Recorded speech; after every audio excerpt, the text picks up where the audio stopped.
And members, welcome to the State Government Finance and Elections Committee for Monday, March 8th. And pursuant to House Rule 10.01, this meeting is being held virtually. And again, welcome members to deadline week. It's always fun as we go on. The legislative assistant will take the roll. Chair Nelson. I'm here. Vice Chair Carlson. Carlson, present. Representative Nash. Present. Representative Bonner. Present. Representative Drazkowski.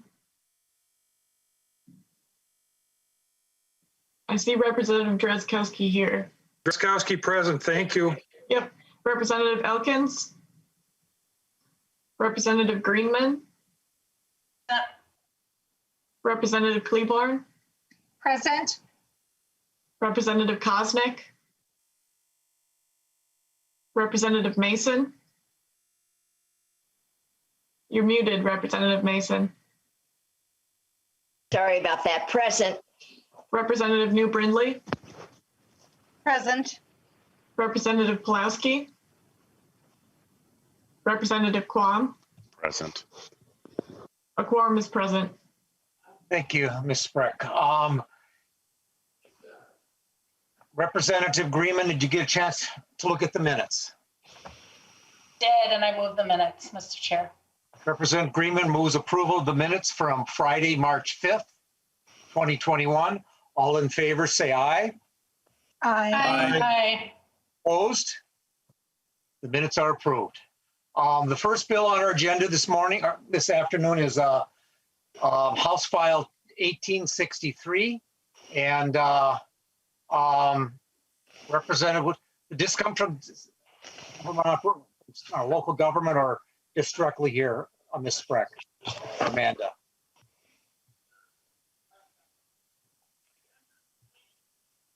Chair Nelson, just here. Okay, thank you. Thank you. I didn't understand what you were saying. Representative Long, I'll move House File 1863 to be referred to the General Register. Representative Long, please describe your bill. Thank you, Mr. Chair. Under current law, political parties have an exclusive right for use of their name on the ballot, and this bill would simply make that right enforceable. A political party could bring a petition to a court to demonstrate that a candidate was not a member of their party, and the remedy would not be to remove the candidate from the ballot, only to remove the listing of the party name next to the candidate. We've seen candidates file in the past that do not seem to be aligned with a particular party. For instance, there was a legislative race in Florida last cycle where one of the candidates came out of nowhere and suspiciously had the same last name as the incumbent. And we've also seen in our state perennial candidates run under multiple party banners with the goal of garnering attention, often to the embarrassment of the party they chose. We included safeguards in this bill so the petition is not abused. The petitions could only be brought by the party itself or for a candidate filing under their party name. Candidates are also presumptively considered members of a party if they receive the party endorsement or if they're engaged in the party's governance structure. A party would also have to have tangible evidence to prove to a court that the party name is being improperly used.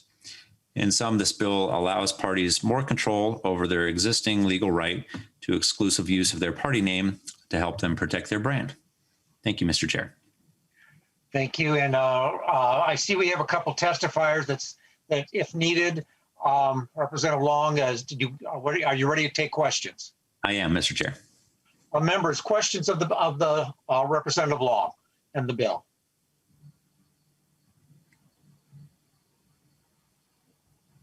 Representative New Brindley. Thank you, Mr. Chair. And Representative Long, I'm wondering what would constitute tangible evidence? Representative Long. Thank you, Mr. Chair. So tangible evidence was my phrase. That's not used in the bill. I was just indicating that to prove to a court that you have to actually present evidence. You can't just have a hunch. And so you would have to actually bring evidence to the court that an individual was not a member of your party. Follow up, Representative New Brindley. Thank you, Mr. Chair. And what kind of evidence would that include? Representative Long.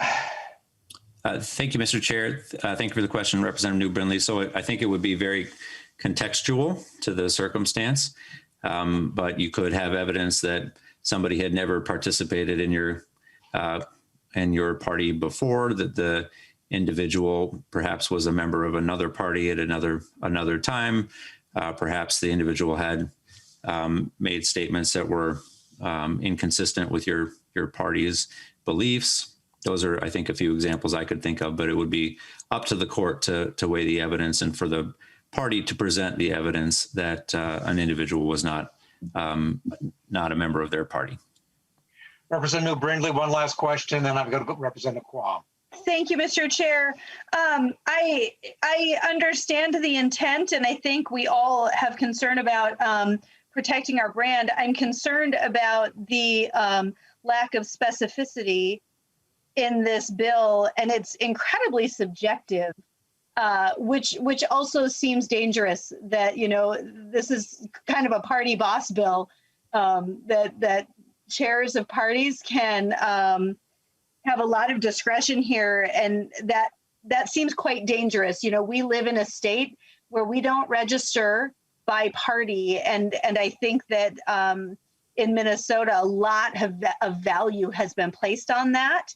And this just seems like a really dangerous road to go down. So I'm definitely a no vote today, but thank you. Thank you, Representative New Brindley. Representative Quam. Thank you, Mr. Chair, and I'm a little bit troubled by the reasons put forth by the author. One is I know personally 2 members that were of one party and went to the other party. And in fact, I served with one who was in my party and then became actually a chair in the majority party. And I also know down in a former chair of the Transportation Committee was of your party and then ran under my party to be in there. So having been active in one party or the other, I've seen go different ways. So I'm troubled by that because sometimes people make that decision. And then I'm also troubled by many of the people that run, especially for the legislature, that I've known weren't very active in the party until they decided to get active and run. And so I could see some valid people being disqualified because, well, you weren't part of the party before, but something happened, whether it was, you know, a change in DC or in St. Paul that caused them to make that decision to be a servant. And primarily the underflow that gives me concern is local districts endorse people. I think all of us know occasions where the state party leaders maybe didn't really like who was endorsed. And this would be a way of negating the voice of the local people. I understand the intent. I just don't see sufficient protections within this bill to where there are good people that have been active in the past, could have been disqualified under this bill, and we would have missed their contributions to the legislature. Thank you. Representative Long, that was more of a statement, it sounded to me, than a question, but Representative Long. Thank you, Mr. Chair. I would like to respond. Thank you, Representative Quam. So the circumstance you mentioned where somebody affirmatively switches parties, I think would be a pretty easy one for the court to rule on, because you would have somebody who has said, now I am a Democrat or now I am a Republican, and there would be a lot of evidence that they are a member of a new party. Also, I think in the circumstances you named, those people won their endorsement. And there is a specific protection in the bill for anybody who has won the party's endorsement to be presumptively considered a member of that party. So it really wouldn't be possible, in my view, to likely challenge anyone who has won their party's endorsement. So there is a big protection for, I think, the party process to play out. And this really isn't intended for normal circumstances where somebody is switching parties out of good faith, or an individual who is winning an endorsement. This is for individuals who really are not aligned with the party, and there's a very clear evidence that can demonstrate that they are running for improper purposes. And the remedy is not to remove them from the ballot. It would just be to remove the party name. So the individual could still run for office. Representative Nash, you were the next person on my list, or do you want to go last? I'll close it up, sir. Okay, Representative Carlson. Thank you, Chair Nelson. And Representative Long, that was kind of getting at, you mentioned briefly in your opening comments about some of the safeguards that are specifically spelled out in the bill. Might be worthwhile to maybe just, if you could quickly run through those again, because just based on some of the line of questioning, it seems like a restatement of those safeguards might be in order. Representative Long. Thank you. I'd be happy to. I think the main one is the party endorsement one, which is that anybody who's endorsed by the party would be presumptively considered a member of the party. And then also any involvement in party leadership. So if you're active in your local Senate district, that would be presumptive evidence that you're a member of the party. And then, as I mentioned, this is not something that others could use this right to try to interfere in a different party's operation. So it is a right that only runs with the party, and that the party itself could only bring for its own party brand. Thank you. Representative Carlson, follow up? Nope, I just thought that was important just based on some of the questions we were hearing. Representative Nash, you got the last question. Yeah, thank you, Mr. Chair. So I remember, I think it was 2012, there was conversation here in my own Senate district about the utilization of the word Republican for a certain member. And I would imagine there have been conversations about the use of the word Democrat or DFL or whatever. And the thing that I took heart in was that the local folks were more than capable of taking care of this, either through the BPOU process or other. And I really do believe that this is a very strong concentration of power. It reminds me of stories that you might read in history books about Boss Tweed in New York City. And I just think that I trust the voice of local folks far more than I trust either chair of the major parties here in the state of Minnesota or in any other state for that matter. So I am going to fall on the side of local folks and would urge no vote. Thank you, Mr. Chair. Thank you, Representative Nash. Representative Long, a quick follow-up? Yes, thank you, Mr. Chair. A quick wrap-up? As I mentioned, there is all the protection that you would desire for local folks in this bill. If you are a local party unit and you have an endorsement, then you were protected. Then that candidate is presumptively a member of your party. So this is really for only those circumstances where you have a candidate who has filed for office, who is really embarrassing the party because they're not a member of the party, and that this at least gives the party an apparatus to try to help maintain their party brand. With that, members, I'll renew my motion that House File 1863 be referred to the General Register. Ms. Spreck, can you take the roll? Chair Nelson, Aye. Vice Chair Carlson, Aye. Representative Nash, No. Representative Bonner, Aye. Representative Drazkowski, No. Representative Elkins, Aye. Representative Greenman, Aye. Representative Cleaborn, Aye. Representative Koznick, No. Representative Mason, Aye. Representative New Brindley, No. Representative Pulowski, Representative Quam. No. With a vote of 7 ayes and 5 nays, the motion prevails. The motion prevails and the bill's on its way to the General Register. Thank you, Representative Long. Thank you, Mr. Chair. Now, members, I'm going to hand the virtual gavel over to the Vice Chair, Mr. Representative Carlson. The next two bills are mine, and Representative Carlson, can we take 1952 first? That's probably the quickest one, and then we can spend the rest of the time on the other bill. Representative Carlson. Thank you, Chair Nelson. See, you always got to throw me for a little bit of a loop there, don't you, to keep me on my toes. No problem. So the next bill on the agenda is going to be House File 1952. This bill is being proposed for being laid over for possible inclusion.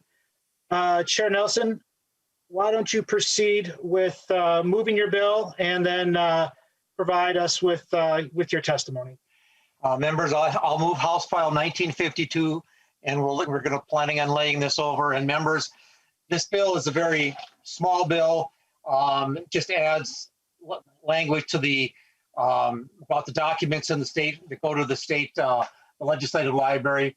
And members, what this basically with members is this is our vehicle bill that we're going to use to build our state government finance committee bill for this year.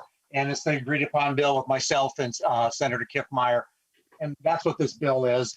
And members, I've got Ms. Lincoln here from the Legislative Library and Ms. Weber here from the LCC to answer any questions. But members, this is basically our vehicle bill for our state government finance bill this year. Thank you, Chair Nelson. Are either of your testifiers planning to speak, or are they just available for question? Mr. Chair, they're available for questions. Okay, we'll move to member questions. Members, I'm not seeing any hands. Any questions with regards to House File 1952? Give you a minute to kind of preview. Okay, Representative Quam, I see you have your hand up. If you would please proceed with your question. Thank you, Mr. Chair. And I was just wondering if the author could illuminate how large the trunk and glove compartment are on this bill. Representative Quam, it's not that kind of vehicle, but thanks for the humor. Well, I was wondering about the, commenting on the budget. Sorry, Mr. Chair, the follow-up was the what sort of size budget-wise would be coming out? Mr. Chair, that's yet to be determined. Okay. We haven't got our target yet. Thank you, Chair Nelson. Representative Quam, if no other questions, I've got Representative Drazkowski next on the list of members that would like to ask a question. Representative Drazkowski.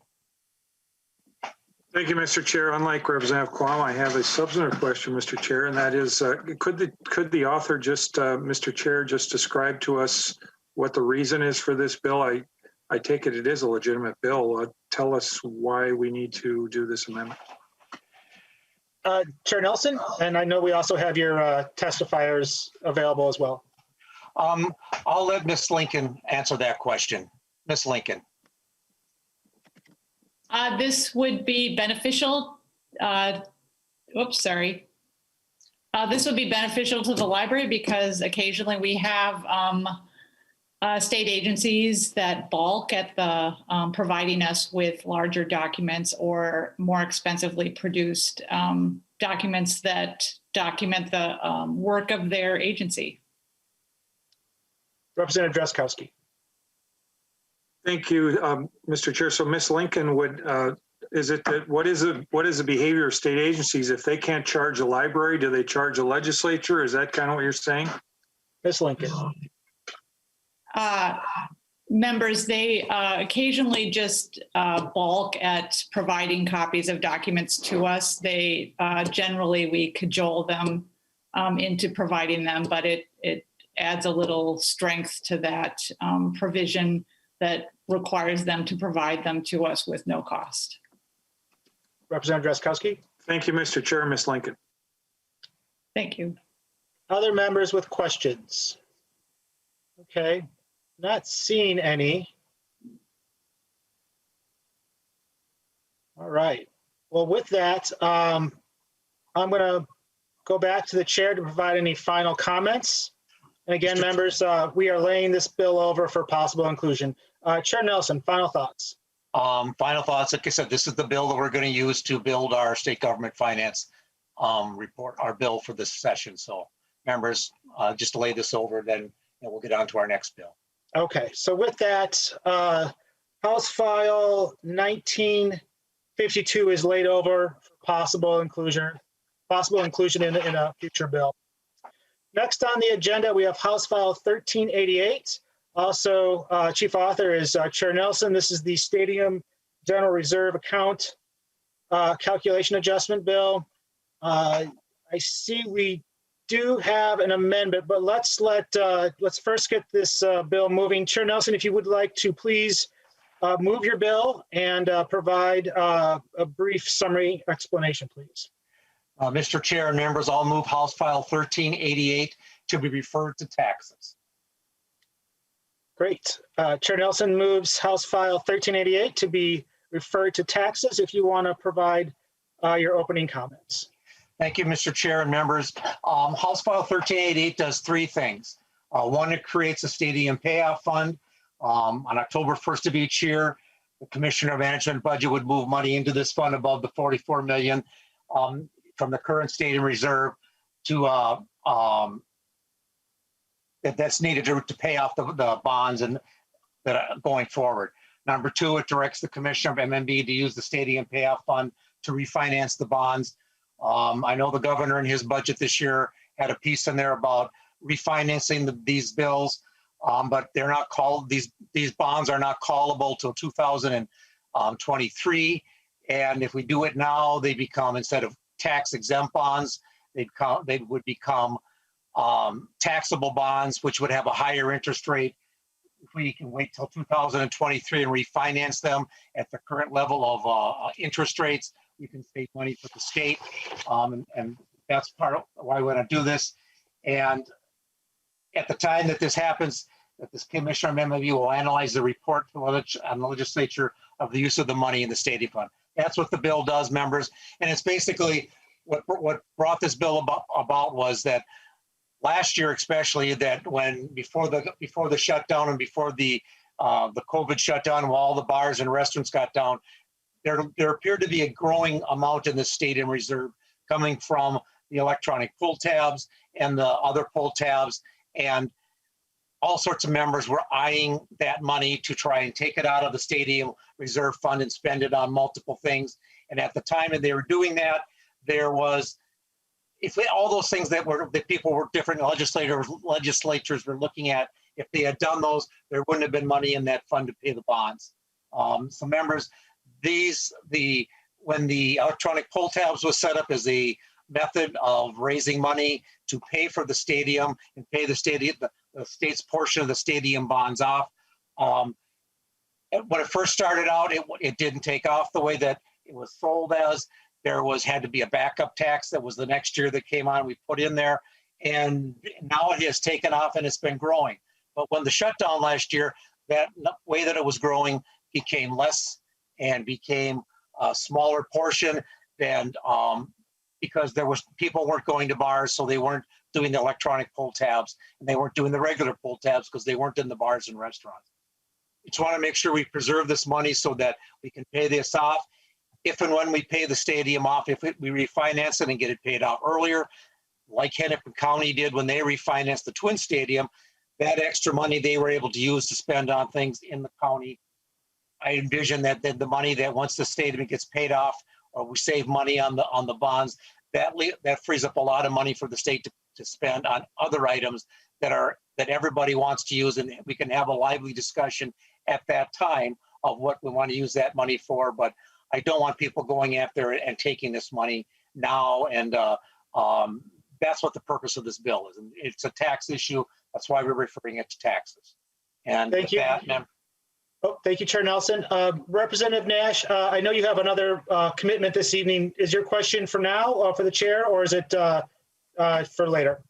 Mr. Chair, I'll just be very brief. I just wanted to thank Chair Nelson for bringing this forward, for recognizing that there is benefit in preserving that stadium fund and for making it so that those bonds can be refinanced so that ultimately the taxpayer, the state of Minnesota, can get off the hook for the stadium more rapidly than even previously possible. So thank you, Mr. Chair. Thank you, Rep. Nash.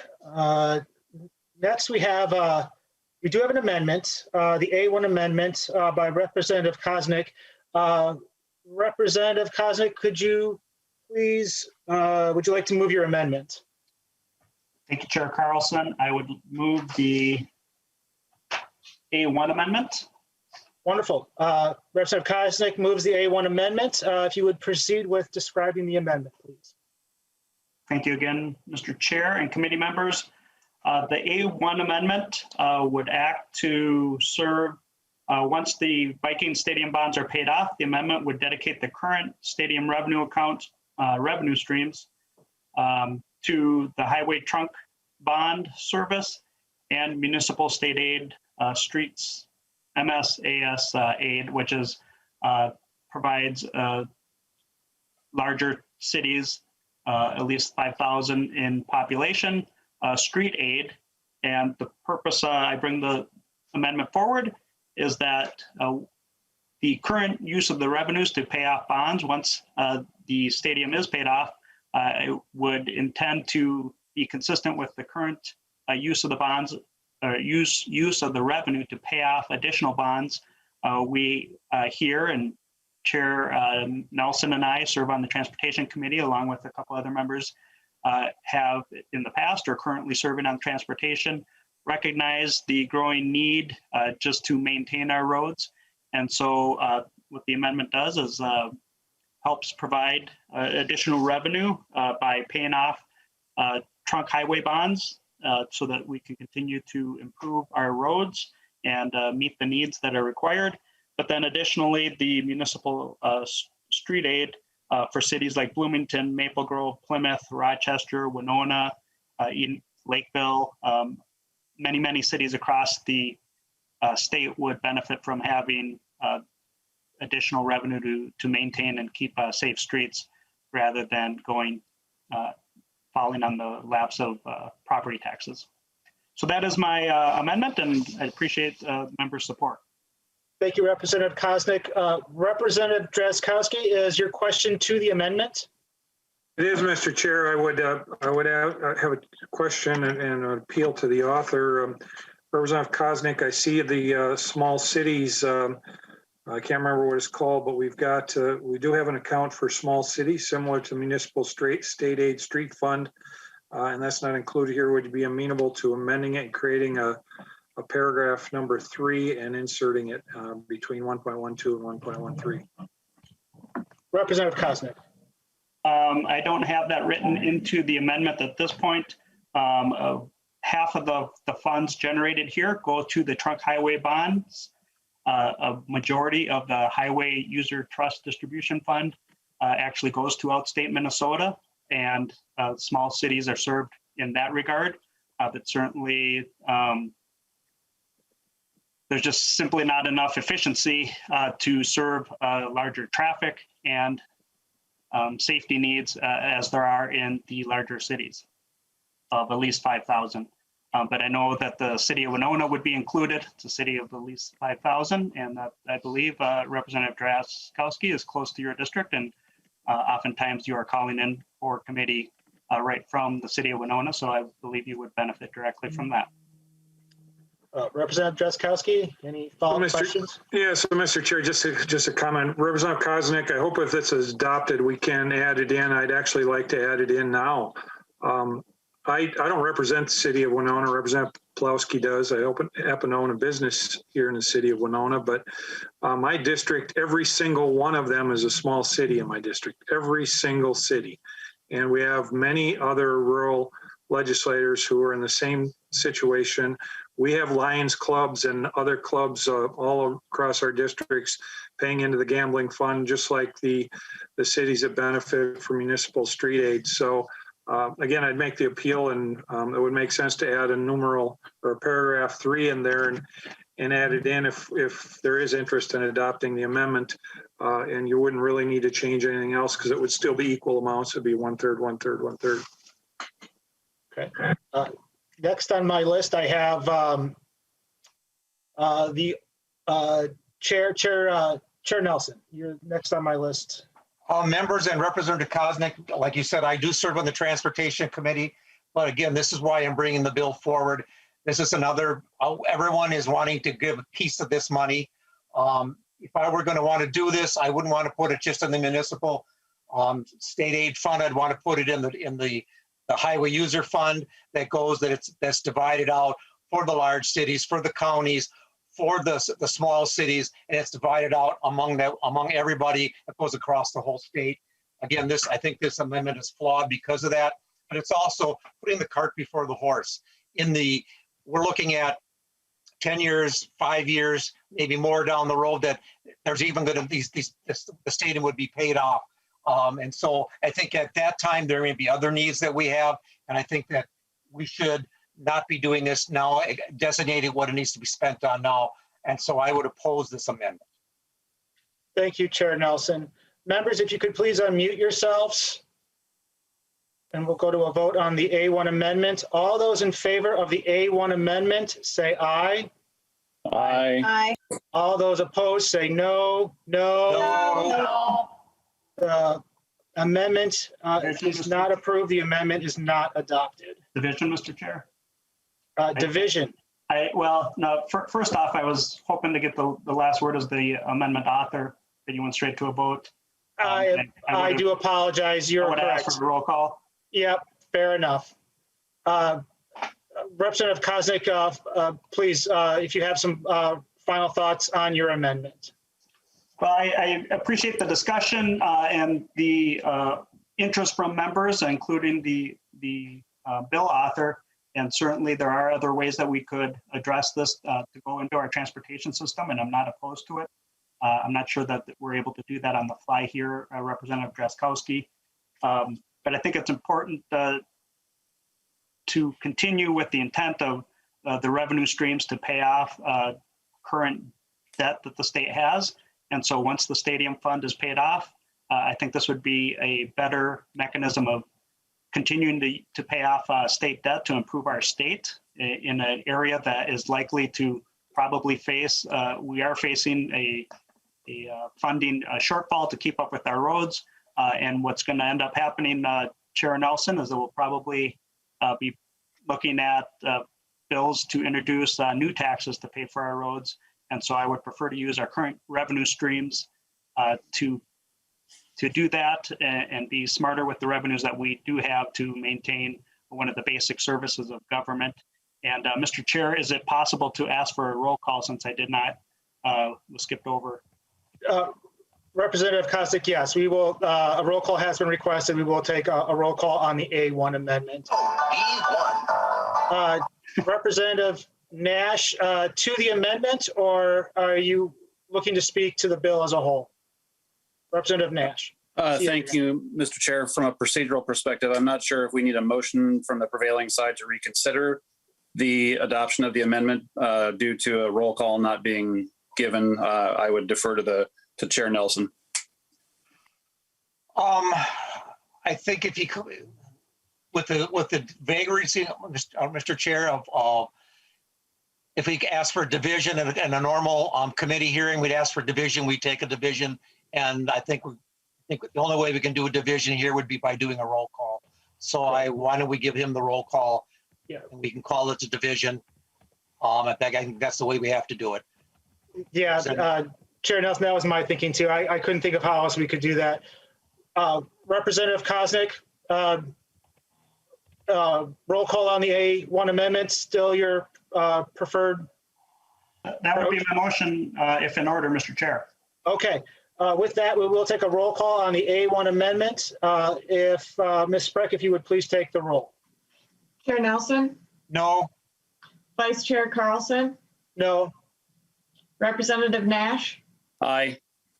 Representative Bonner? No. Can you repeat that, please? No. Representative Drazkowski? Aye. Representative Elkins? No. Representative Greenman? No. Representative Kleborn? No. Representative Koznick? Yes. Representative Mason? No. Representative New Brindley? Yes. Representative Pulowski? Pulowski, no. Representative Quam? Boy.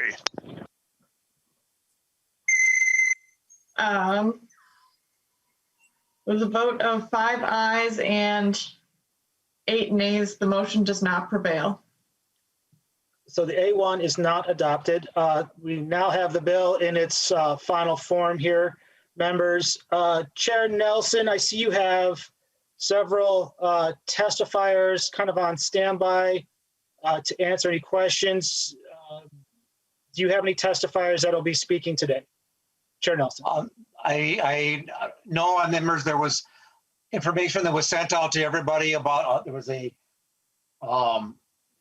handout that you can look at that goes through the refinancing piece of this.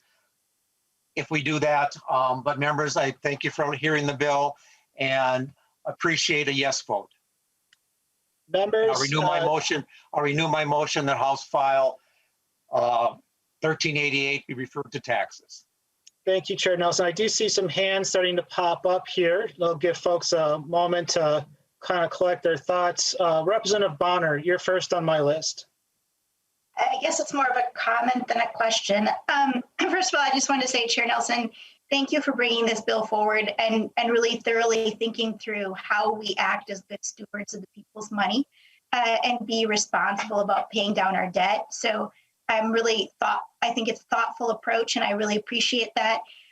Also, to Representative Konstick, I would say that certainly I like the idea of finding ways to help finance our transportation, and perhaps down the road we'll continue to have those conversations and look at the right way to do that. But thank you again for bringing this bill forward. I think it's the right thing to do for our taxpayers. Thank you, Representative Bonner. I'm not seeing any other hands, so I'm going to talk slowly here just in case there are any other member questions or comments. And I'm seeing none. So with that, Chair Nelson renews his motion to refer House File 1388 to the Taxes Committee. Ms. Spreck, if you would please take the roll. Chair Nelson. Aye. Vice Chair Carlson. Yes. Representative Nash. Aye. Representative Bonner. Aye. Representative Drazkowski. Aye. Representative Elkins. Aye. Representative Greenman. Aye. Representative Cleaborn. Aye. Representative Kosnick. Aye. Representative Mason. Aye. Representative New Brindley. Aye. Representative Pulowski. Pulowski, aye. Representative Quam. Aye.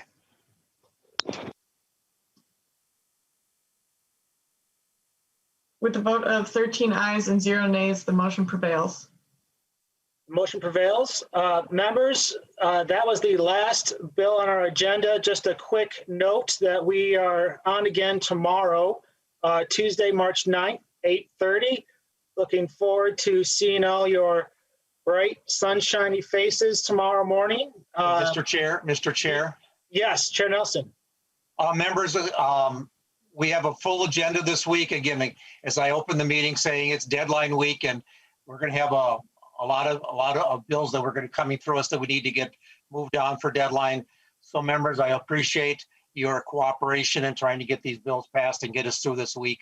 And like always, the Senate has not been very helpful on getting some of these bills through the first deadline. So we may have a light schedule next week because we have a heavy schedule this week. So members, I hope we can get your everyone's cooperation and get through this week. Well said.